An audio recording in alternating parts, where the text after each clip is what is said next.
Right. I wanted to use this time to talk a little bit about the hijinks we had to get up to collect good data to answer a question about autonomous vehicle behavior.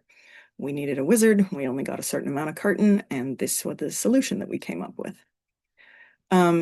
Just as the setup, um, particularly in robotaxis, experience really, really matters. It's not like a personal vehicle where you make that purchasing decision once every 7 years. And in between that decision, that's your car. For robotaxis, passengers need to choose a robotaxi solution every single time.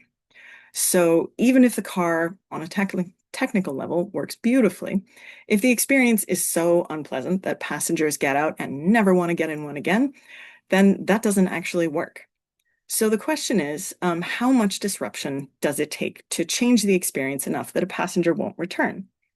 Um, as a little bit of technical background, everybody's robotaxis have a remote support capacity, a remote support human who can kind of make suggestions for the car if it gets into a situation that the AV stack itself can't handle. These are humans offsite. They are not monitoring these cars continuously. So it takes them a minute to kind of step into the situation, understand what's going on, make their suggestion, and get out. During that moment, the car is typically stopped in traffic wherever it was when it encountered the situation. So the question is, how long can that last before it starts making people less likely to come back? So we needed good data on this. Obviously, it's a tricky question to measure. So we encountered a number of issues, and I'm going to tell you about how we chose to get around them. The first thing we encountered.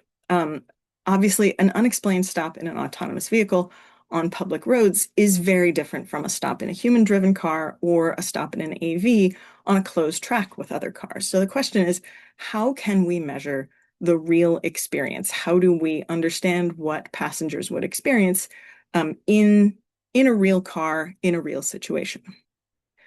So the first problem, the AV stack wasn't ready for on-road fault injection. That means like failing in specific ways on demand. So that meant we could either use natural failures, which were not controllable, obviously, and few and far between, uh, or we had to hide a driver. So we had to hide a driver from someone in the car. This meant that people would be in an AV that was currently being driven by a human, but we needed them to think it was an AV. So this is our approach. First, we built a barrier so that they couldn't see the human driving. We covered the barrier between seats, which is very much like the barrier you get in taxis, with a reflective stuff so that the passenger couldn't see the participant from their position. We asked our drivers to be as still and quiet as possible. Obviously, if the front seat sneezes, kind of a giveaway. On their own initiative, drivers imitated the driving mannerisms of an AV very effectively. These were safety operators who spent a lot of time in the front seat of AVs, so they knew exactly what they looked like. We also controlled the approaches to the vehicle very carefully because obviously if someone walks around the front of the car and looks in the windshield, we got no shot. So we gave participants very specific directions on how to navigate around the car. Things like at the end of the ride, we'll be back at the office soon. When the car stops there, you can open the door and head towards the door that you entered the building through. I'll get out, stop the camera, and be right with you. That kind of casual but very specific direction seemed to be enough to keep participants doing what we wanted them to do and not kind of wandering around and looking at this cool new autonomous vehicle. Our second problem was that the intake and setup for each participant took about half an hour. This is way too long for a single trial per participant, but we also needed to measure the effect of multiple delay lengths. So we needed a within participant design. We can set up routes where the car stops multiple times. We did that in both of our test beds. We cleared them with our municipal folks, with safety and legal and marketing and everyone. But the question still remained, without mitigating, every trial is going to be strongly influenced by the one preceding it. We can't have that. So how can we minimize that? For this, we brainstormed as many expensive cognitive operations as we could think of. So this is multimodal information integration, comparing alternatives, making decisions, theory of mind, non-literal language processing, social reasoning, all of this really high-level stuff that takes a lot of bandwidth. And we created what we jokingly called an affective reset protocol to load as many of these as possible. So what this looked like on a practical level was we handed our participants a folder with a selection of single panel cartoons, multi-panel webcomics, and memes. So as examples of these, this is a multi-panel webcomic, joke about a dinosaur and time travel, great. Here's a meme well, it was more current in 2023 than it is now, but it still works.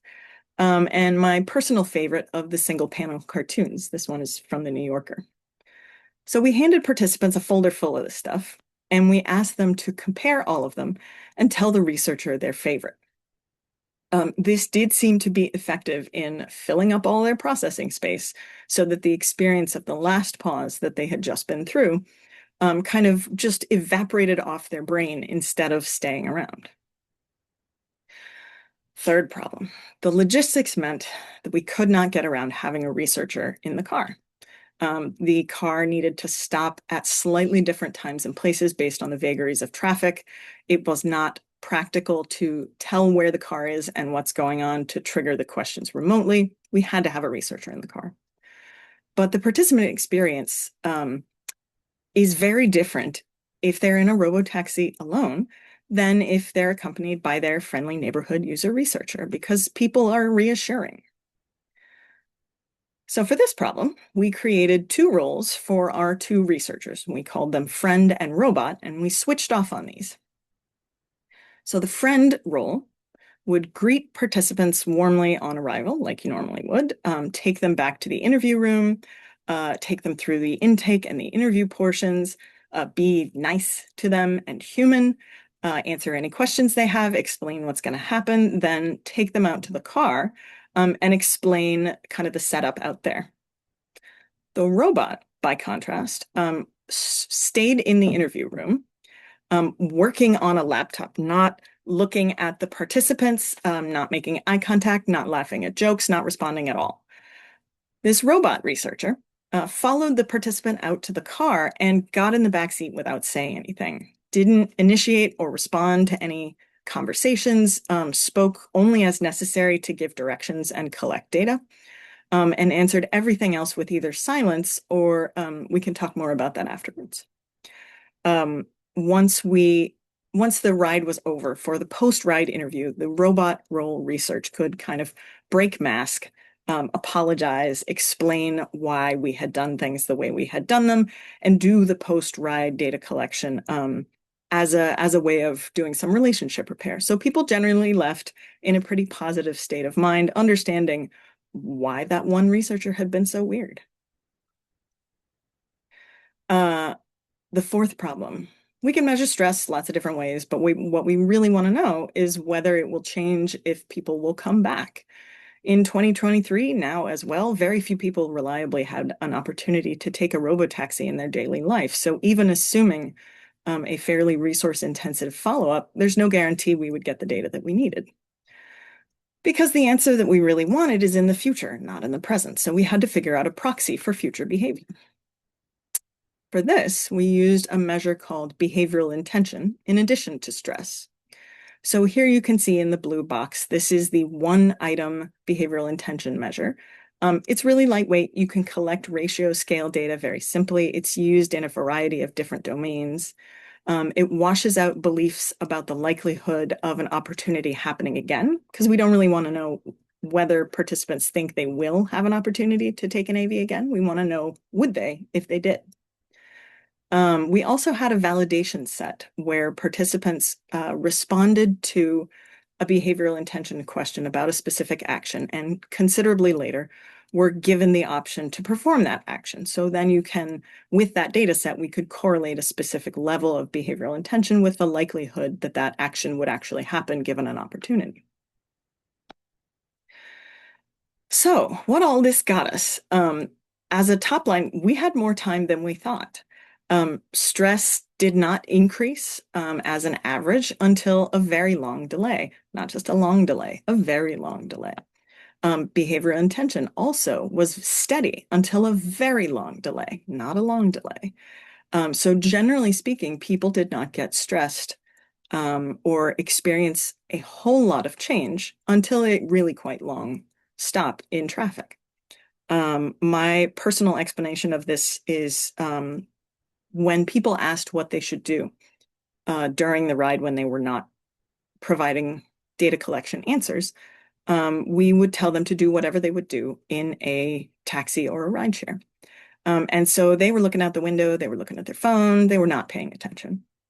And in a dense area like our test beds, there are a lot of stops. There are a lot of pedestrians, there's a lot of crosswalks, there's a lot of stoplights. All that can cause the car to stop in ways that are understandable if you're paying attention.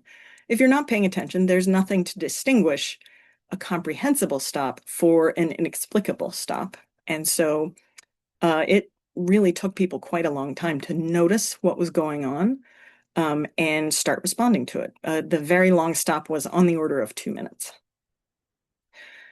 So the other cool thing that we could do was using the validation set that I told you about earlier, we could model out the difference in likelihood to return for a cohort of 1,000 riders at each delay length. So we could say that out of 1,000 riders who experience a short delay, 608 of them will come back. Out of 1,000 riders who experience a very long delay, 595 of them will come back. This allows us to speak directly to the impact that experience has on revenue, which was very helpful in having conversations with leadership, engineering, finance around engineering priorities and acceptability criteria for how we should handle these stops. And as a finisher, my favorite work is the weird and technically correct, where you have to do some fancy footwork to answer a practical question. And this project was certainly up there. So thank you for your time. If this sounds like an approach that could apply to a problem that you're facing, I'd love to hear from you. My email is up there. And thanks also to my collaborators and colleagues across Motional. This was really a significant organizational effort.